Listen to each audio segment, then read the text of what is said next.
देखिए वो एक मछली फार्म के बीच एक गेस्ट हाउस था जहाँ पर छिपा हुआ था और बिल्कुल घर से सटा हुआ इलाका है मिनाका जहाँ पर वो था। तो इतने लंबे समय से जैसा कि आप कह रही हैं हर गतिविधि पर वो नज़र बनाए हुआ था। कैसे बीजेपी के नेता पहुँचने की कोशिश कर रहे थे, कैसे उन्हें रोका जा रहा था, कैसे वहाँ पर जो महिलाएं हैं वो आरोप लगा रही थी। उसके 2 गुर्गों की गिरफ्तारी भी होती है, लेकिन वो गिरफ्तारियाँ भी कैसे होती हैं। पहली गिरफ्तारी उत्तम सरदार की तब होती है जब टीएमसी से उसे निकाल दिया जाता है। उसके बाद गिरफ्तारी 1 हफ्ते बाद शिबू हाजरा की होती है जब शिबू हाजरा 1 हफ्ते तक लगातार इंटरव्यूज दे रहा था, बेखौफ घूम रहा था इलाके में। उसके बाद जब लोगों का गुस्सा शांत नहीं हुआ तो शिबू हाजरा की गिरफ्तारी हुई। हालांकि मामले में जीत माइती टीएमसी के एक नेता है, उनकी चप्पलों से पटाई हुई, उसके बाद गिरफ्तारी हुई। लेकिन शेख शाहजहां 55 दिन की खोज के बाद अब उसे गिरफ्तार किया गया है। ईडी पर हमले को 55 दिन बीत चुके हैं, साथ ही साथ महिलाएं जो आरोप लगा रही हैं उसे भी करीब 20 दिन बीत चुके हैं। उसके बाद गिरफ्तारी होती है शेख शाहजहां की। और इलाके में जो आंदोलन चल रहा था महिलाओं का, वो लगातार ये कह रही थी कि जब तक शेख शाहजहां गिरफ्तार नहीं होता है तब तक ये आंदोलन चलेगा। मिली थी या फिर ये जैसा कलकत्ता हाईकोर्ट ने कहा कि सरेंडर कर देना चाहिए। हमारे साथ में बीजेपी के अध्यक्ष जुड़ गए हैं बंगाल के सुकांतु मजूमदार, उनके साथ में हम बात कर लेते हैं। सुकांत जी, आखिरकार गिरफ्तारी हो गई, आप लोग प्रदर्शन कर रहे थे, लेकिन अब देख रहे हैं कि कार्रवाई उचित होगी या नहीं होगी, क्योंकि ये तो सिर्फ 25 किलोमीटर दूर बैठा था। आप लोग प्रदर्शन कर रहे हैं, वो भी ये टीवी पर देख रहा होगा। देखिए, मैं पहले से ही बोल रहा था कि पुलिस जानती है कहाँ पे शेख शाहजहां छुपा हुआ है, कहाँ रह रहा है, क्या कर रहा है, पूरी उनको मालूम है। और हमारी लगातार आंदोलन चल रही थी और पुलिस और सरकार पहले से ही ऐसे बोल रही थी कि वो बोल रहे थे कि ऐसा कुछ नहीं हुआ, ऐसा कुछ नहीं हुआ। अब मैंने बोला था सरकार को हम बाध्य करेंगे, घुटने पे लाएंगे कि शेख शाहजहां को गिरफ्तार करना। आप लोगों ने ही मुझे पूछा था कुछ दिन पहले जी, जब मैं संदेशखाली जाने की कोशिश किया था और मुझे अल्टीमेटली जब मैं गया था वहाँ संदेशखाली पहुंचा था कि कितने दिन पर शेख शाहजहां, क्या आपको लगता है इतने बाद क्या शाहजहां गिरफ्तार होगा? तो हमने बोला था कि हम सरकार को बाध्य करें। हमारी कल से धरना चल रही, आज आखिरी दिन है धरने का। तो हमारी ये लगातार आंदोलन के साथ संदेशखाली की माता की बहनों की जो लगातार आंदोलन रहा, इसके कारण सरकार बाध्य हुई है शेख शाहजहां को गिरफ्तार करने के लिए। नहीं, ये बात हो गई सुकांत जी, गिरफ्तारी हो गई, अच्छी बात है। लेकिन अगर आप पुलिस की कार्यशैली पर सवाल खड़े कर रहे हैं तो क्या आपको लगता है कि अभी से अगर कस्टडी में ले लिया जाएगा तो ज्यादा दिन की रिमांड मांगी जाएगी, पूछताछ की जाए कि आखिर किसका संरक्षण मिला था इतने दिनों तक ये छुपा रहा, इतनी पास बैठकर भी? कोई शक?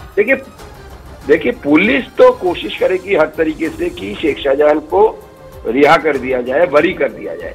लेकिन हमारी बीजेपी की पूरी नजर इस घटना पे घटेगी और सरकार या पुलिस रहेगी नजर इस घटना पर। किसी भी तरीके से शेख शाहजहां को बचाने की कोशिश करती है तो फिर से हम आंदोलन। जी, बहुत बहुत शुक्रिया जुड़ने के लिए और बातचीत करने के लिए।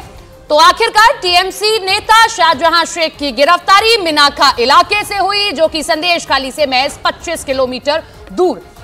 लेकिन अब बात हिमाचल प्रदेश की करते हैं, क्योंकि वहां पर सब कुछ ठीक नहीं चल रहा है राजनीतिक लिहाज से। कांग्रेस सरकार के लिए राहत भरी खबर, लेकिन इन सबके बीच में ये आती है कि पार्टी की तरफ से ऑब्जर्वर बनकर शिमला पहुंचे भूपेंद्र सिंह हुड्डा और डीके शिव कुमार ने विक्रमादित्य समेत सभी नाराज विधायकों को मनाने का दावा कर दिया है। देर रात तक कांग्रेस विधायकों से बात करने के बाद अब हुड्डा होटल से बाहर आए तो उन्होंने कहा कि सब ठीक है। उन्होंने कहा कि वो बाकी विधायकों से भी बात करेंगे ताकि अगर उन्हें कोई शिकायत है तो उससे दूर किया जाए। आपको याद होगा कल ही विक्रमादित्य ने प्रेस कॉन्फ्रेंस की और ये कह रहे हैं कि वीरभद्र सिंह के नाम पर वोट लिए गए, सब कुछ किया गया, लेकिन कई वादे थे जिन पर काम नहीं किया गया। वीरभद्र सिंह को सुनिए एक बार।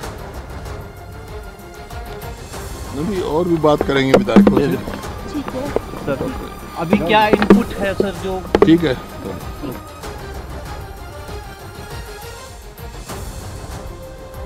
नहीं, और भी बात करेंगे विधायकों से। ठीक है सर, अभी क्या इनपुट है सर? जो ठीक है। भूपेंद्र हुड्डा को आप सुन रहे थे, ऑब्जर्वर बनकर गए हैं और ये कहा जा रहा है कि बातचीत की तो सब कुछ ठीक हो गया। इधर पूर्व सीएम वीरभद्र सिंह के बेटे विक्रमादित्य के तेवर नरम पड़ गए हैं। वो अब इस्तीफा मंजूर करने के लिए मुख्यमंत्री सुक्खू पर दबाव नहीं डालेंगे और इसकी जानकारी हिमाचल के प्रभारी बनाए गए राजीव शुक्ला ने दी है।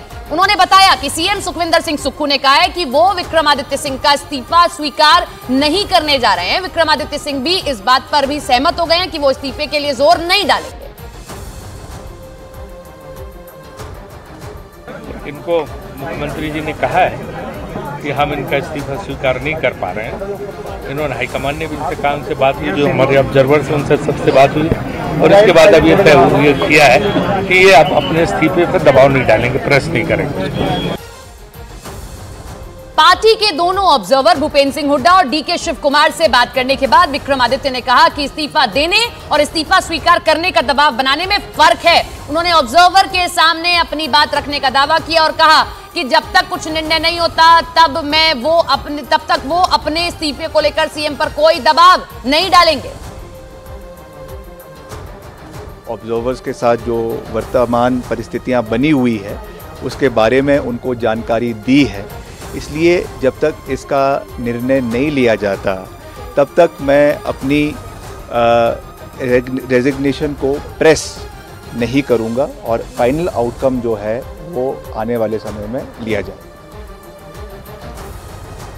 विक्रमादित्य के तेवर नरम पड़ गए हैं। आप कह रहे हैं कि देखिए पार्टी जो कहेगी वो किया जाएगा, जो पार्टी के लिए उचित होगा वो करेंगे, लेकिन अब आगे क्या आपके जहन में भी यही चल रहा होगा? तो जो अब ऑप्शंस बचे हैं कांग्रेस के पास में वो हम ग्राफिक्स आपको दिखा देते हैं। और सबसे बड़ी भूमिका इस वक्त तो स्पीकर की हो जाती है कि स्पीकर के पास में बहुत बड़ा एक निर्णय है कि अगर वो जो 6 हैं उनको अमान्य घोषित कर देता है, रद्द कर देता है उनकी मान्यता को, तो फिर ये जो आंकड़ा है जो अभी 67 का है वो घटकर 62 हो जाएगा और ऐसे में 25 का ही बहुमत का आंकड़ा बच चाहिए।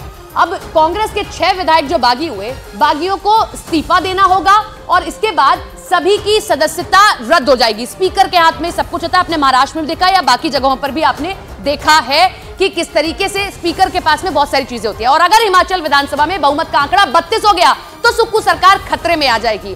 और आइए ये भी समझते हैं, हिमाचल में फिलहाल कांग्रेस के 34 विधायक एकजुट हैं, जिनमें से अगर जो विधायक नहीं टूटे तो सुक्खू सरकार पर कोई खतरा नहीं होने वाला है। हालांकि कांग्रेस के सामने अभी भी 2 विकल्प बचे हुए हैं। शायद इसीलिए स्पीकर ने बागी विधायकों पर अपना फैसला सुरक्षित रख लिया है। कांग्रेस को 34 विधायकों का समर्थन मिला और अगर और विधायक नहीं टूटे तो सुक्खू जी की सरकार नहीं जाने वाली है, यानी कि सुक्खू जी की सरकार बच जाएगी। पहला विकल्प क्या है? यह है कि कांग्रेस बागी विधायकों की शर्त माने और जो सीएम का चेहरा है वो बदल दे, सुक्खू को सीएम पद से हटाकर उनकी जगह किसी और को काबिज कर दे। इससे सरकार गिरने की आशंका जो है वो दूर दूर तक खत्म हो जाएगी। ये एक विकल्प बचता है। दूसरा, सुक्खू सीएम रहे और बागी विधायकों को अयोग्य करार दे दिया जाए, क्योंकि अपने आप जो आंकड़ा है वो आपके पक्ष में आ जाएगा। इसके बाद सरकार पर खतरा टला, लेकिन खत्म अभी नहीं हुआ। क्यों?